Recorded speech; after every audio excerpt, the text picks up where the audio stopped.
Hello বন্ধুরা, শুভ দুপুর। দেখো রান্না বান্না হয়ে গেল, তো ভাবলাম বেগুনি করি, কিন্তু এইটা বেগুনি নয়, কুমড়ো বেগুনি করছি। এই দেখো গরম গরম কুমড়োর বেগুনি। এই দেখো আলু দিবি তো, কেটে আলু করে দেবো। বড় আলু বেশ ধুয়ে পড়ে গোল গোল করে দে। মেশিনটা খুব আঁচ আছে জানিস তো, তাড়াতাড়ি করতে হবে, উল্টাতে হবে। এই দেখো কাঁচা লঙ্কা দিয়ে বেসনের সাথে আলুটা গোল গোল করে কাট, আগে ঘটি জলে ধুইলে। এই দেখো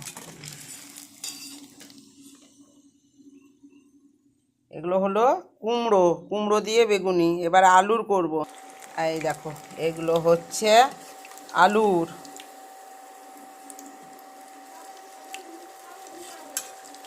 আলু দিয়ে বানাচ্ছি এবারে।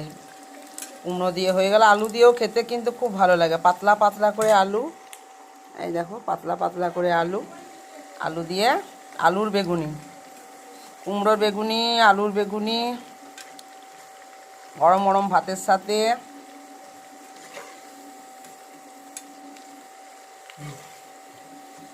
খেতে ভালো লাগে।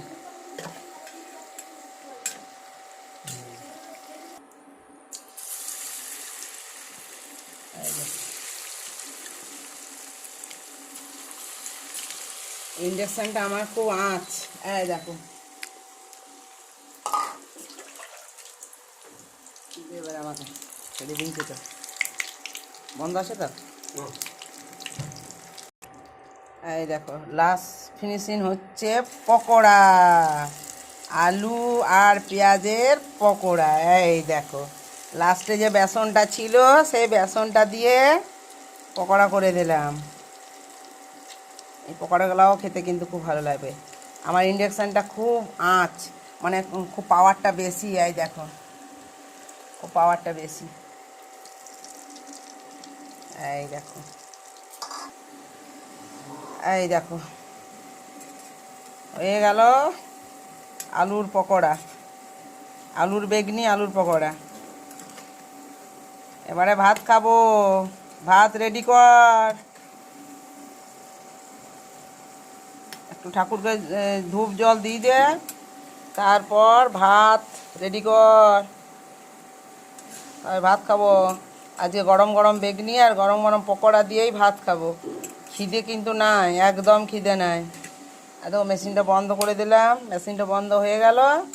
এবারে এগুলো আর একটু নাড়াচাড়া করে তুলে দেবো। ঠিক আছে, তাহলে আমার হয়ে গেল।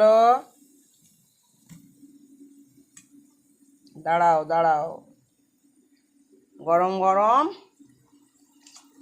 এই দেখো বেগুনি আর পকোড়া এখানেই রাখলাম।